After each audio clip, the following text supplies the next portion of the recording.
Bioma, Bioma, toi t'es moulou dans le dos. Ah, Coco, ya, Bioma, Bioma, toi t'es moulou dans le dos. Ah, Coco, yeah, yeah, toi t'es moulou dans le dos. Bonsoir, chers frères et sœurs. Oui, on a fait au moins une semaine sans se parler. Et nous sommes toujours là pour toujours échanger avec vous, votre serviteur, David Bidia. Alors, je voulais intervenir après, bien sûr, le lancement de la campagne. Je mets ça entre griffes parce que cette élection est vraiment difficile à comprendre. Un seul bord reconnaît les élections, donc un seul bord reconnaît la campagne et les autres ne sont pas du tout d'accord. Alors moi, ce qui va m'intéresser aujourd'hui, c'est la déclaration du chef de l'État lors du lancement de sa campagne à Bouaké et devant les rois et chefs traditionnels de la région du Bégué.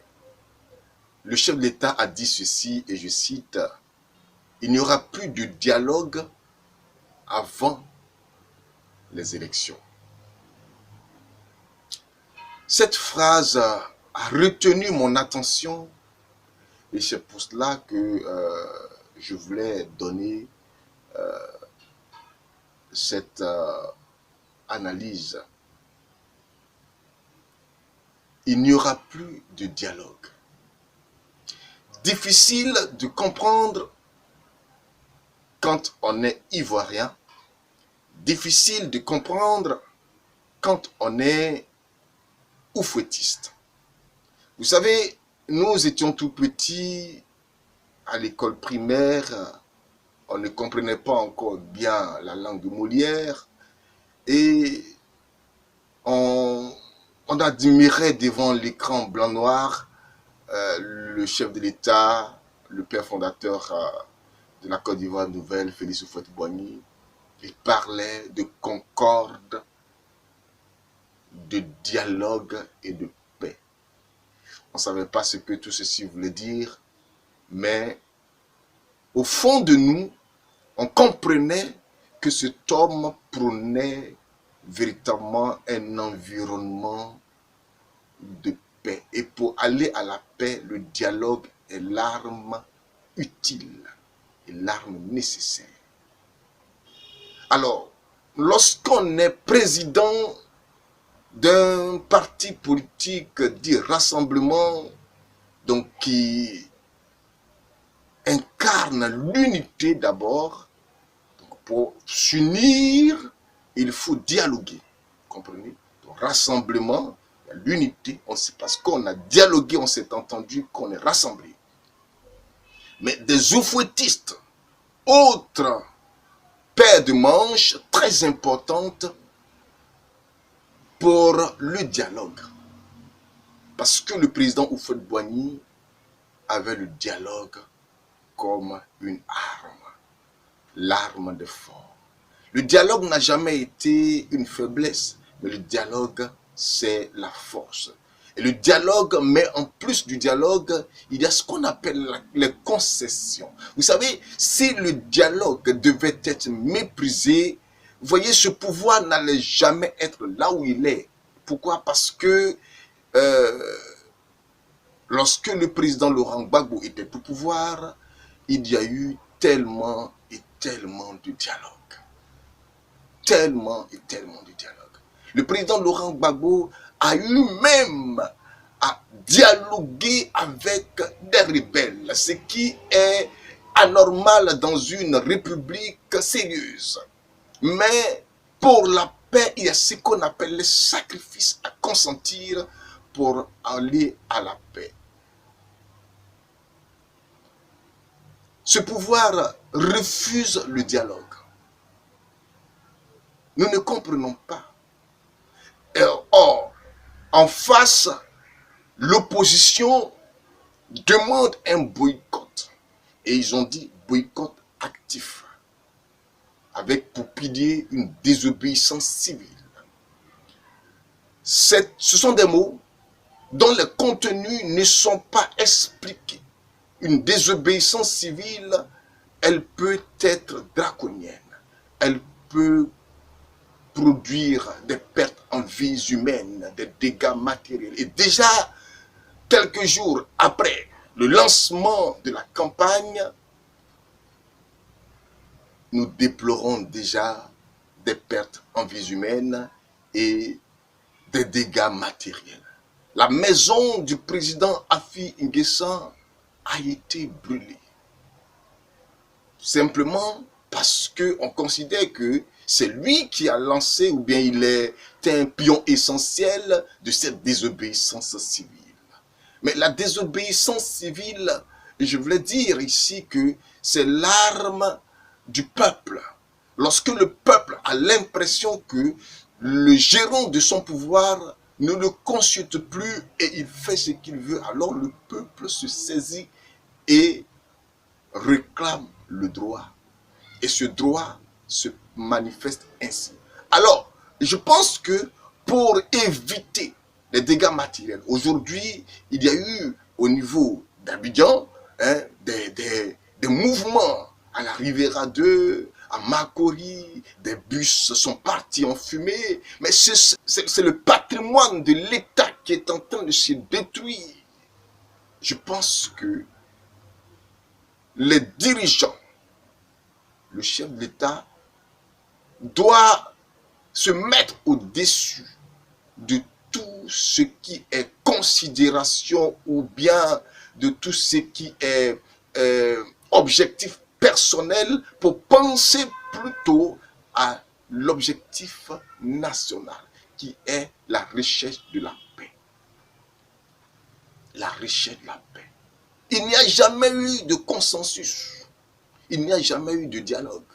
D'abord, un dialogue sur la constitution de la Troisième République.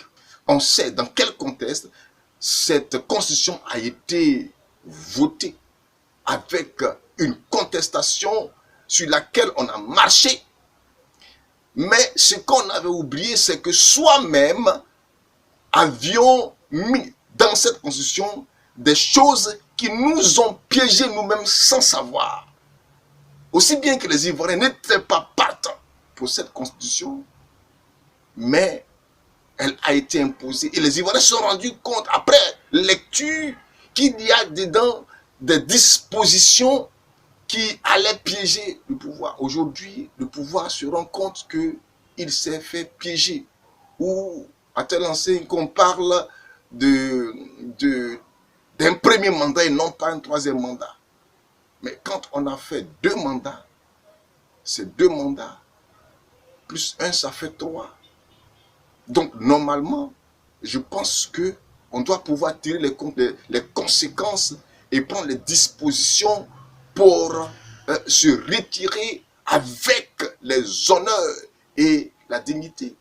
Pourquoi? Parce qu'il y a un bilan salutaire, il y a le 3e pont, il y a les routes, il y a le stade des BMP, il y a beaucoup de choses qui ont été faites. Mais quand c'est fait comme cela, il est bien de se retirer et puis recevoir les honneurs et les acclamations.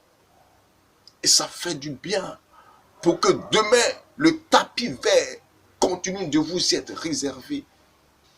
Mais on a voulu faire un passage en force. Et on est en train de faire un passage en force. Il n'y a jamais eu de dialogue autour de la constitution de la commission électorale indépendante. On a choisi, quand on dit qu'il y a eu un dialogue avec les partis d'opposition, mais quels sont les partis d'opposition? Nous savons qui sont les partis d'opposition significatifs en Côte d'Ivoire. Nous les connaissons. Il y a 3 partis en Côte d'Ivoire. Il ne faut pas se cacher la face. Il y a 3 partis en Côte d'Ivoire. Il y a le RDR, il y a le PDCI, il y a le FPI. Les autres, sont des alliés.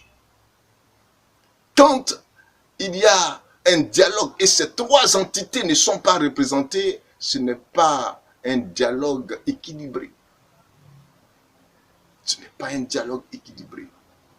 Et c'est ceux-là qui aujourd'hui sont en face et qui disent qu'il y a une injustice. Le bon sens aurait voulu qu'on s'asseye pour discuter. On ne discute pas et puis on assiste à des violences. On assiste à des violences. Je pense qu'il n'est pas encore tard. Le 31 octobre n'est pas encore arrivé. Nous en appelons à la bonne foi des uns et des autres. À prendre conscience et à prendre des résolutions pour la Côte d'Ivoire. Afin d'épargner à notre nation un bain de sang. Car la Côte d'Ivoire a tout souffert. 2010, on a annoncé 3000 morts. Mais hier, Mme Gbagbo parlait même de plusieurs centaines de milliers de morts. Comprenez? Ça suffit. Pourquoi chaque fois qu'il y a des élections en Côte d'Ivoire, on doit assister à des troubles? Alors, si tel est le cas, mais je crois que il faut peut-être réfléchir sur un amendement constitutionnel pour voir comment ça va se passer l'alternance au sommet de l'État. Il faut choisir une autre forme d'alternance au sommet de l'État pour ne plus qu'on assiste à des dommages comme ceux que nous voyons toujours en période électorale. Prions pour la Côte d'Ivoire, car c'est le seul pays que nous avons. Que Dieu nous garde. À la prochaine.